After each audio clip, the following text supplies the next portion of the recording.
तो आज का हम लोग का वीडियो है, आज का टॉपिक जो होने वाला है वो है भूकंप के बारे में। कौन चीज़ के बारे में? भूकंप के बारे में। हमारे दैनिक जीवन में भूकंप एक बहुत ही बड़ा मुद्दा मायने रखता है। ये भूकंप क्या है इसके बारे में जानेंगे, ये भूकंप क्यों उत्पन्न होता है, क्यों पृथ्वी कांपती है, ये सारी जानकारी इस वीडियो के अंदर में हम लोग देखने की कोशिश करेंगे। सबसे पहला क्वेश्चन है हम लोग का, भूकंप किसे कहते हैं? यानी अर्थक्वेक। भूकंप को कहते हैं अर्थक्वेक, यानी पृथ्वी का हिलना।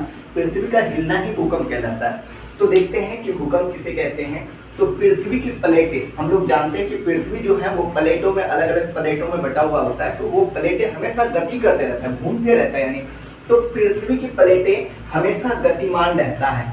इस गति के कारण आपस में कभी टकराव उत्पन्न हो जाता है। टकराव के कारण जो कंपन शुरू होता है, जो कांपना स्टार्ट होता है, उसे हम लोग क्या कहते हैं? भूकंप कहते हैं। यानी पृथ्वी की प्लेटें जो हैं वो हमेशा गतिमान रहता है, यानी घूमते रहता है। इस गति के कारण वो आपस में कभी टकरा जाता है। इस टकराव के कारण जो कंपन शुरू होता है, उस कंपन को ही हम लोग कहते हैं भूकंप। क्या कहते हैं? भूकंप। अगला आते हैं, जिस स्थान पर कंपन शुरू होता है उस स्थान को उद्गम स्थान कहते हैं। मान लिया जाए कि भूकंप कहीं भी, मान लिया जाए बिहार में, मतलब पटना में हुआ कंपन स्टार्ट, तो पटना सिटी को, यानी पटना को क्या कहेंगे? उद्गम स्थान। जहां से कंपन शुरू होता है उसको कहेंगे उद्गम स्थान। और हम लोग जानते हैं कि जहां पे कंपन शुरू होता है वहां पे भूकंप भी ज्यादा होता है, यानी पृथ्वी वहां पे ज्यादा हिलता है और वहां पे ज्यादा क्षति होता है। तो वही चीज लिखें, जिस स्थान पर कंपन शुरू होता है उस स्थान को उद्गम स्थान कहते हैं।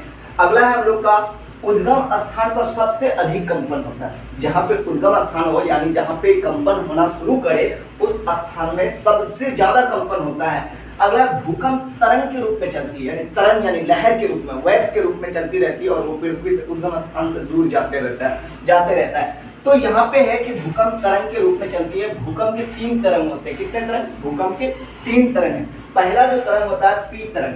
पी मतलब प्राइमरी वेव है, प्राइमरी तरंग।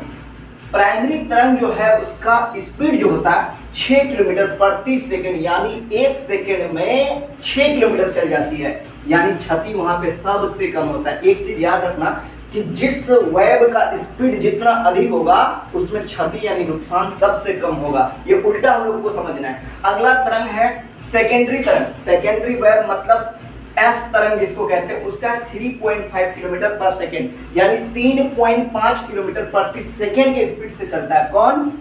एस तरंग। एस तरंग बोले तो सेकेंडरी तरंग, सेकेंडरी वेव।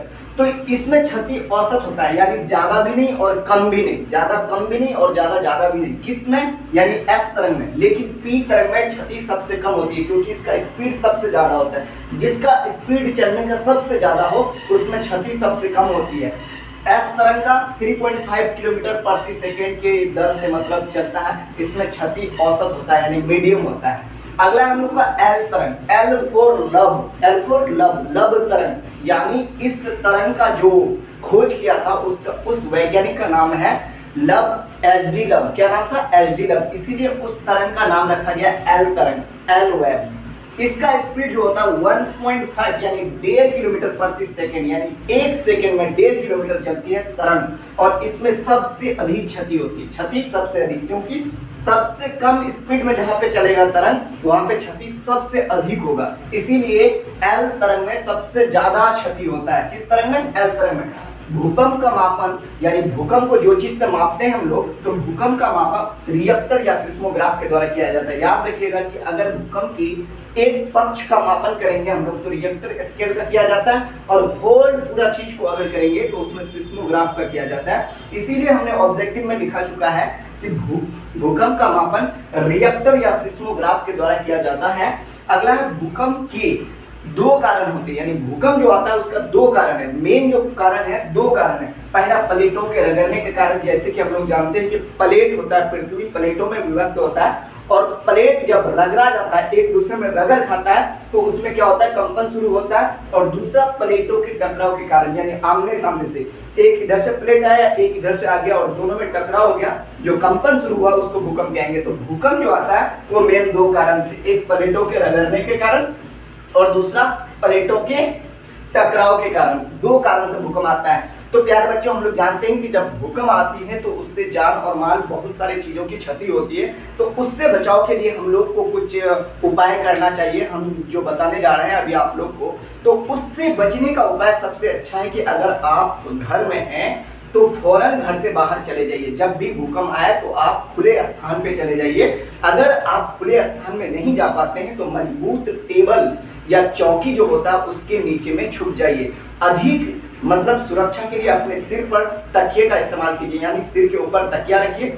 और दूसरी बात, अगर आप घर से बाहर हैं तो खुले मैदान में रहिए और जब तक वातावरण शांत ना हो तब तक घर के अंदर इन ना करें। जय हिंद, जय भारत। अगला वीडियो में आगे हम लोग देखेंगे।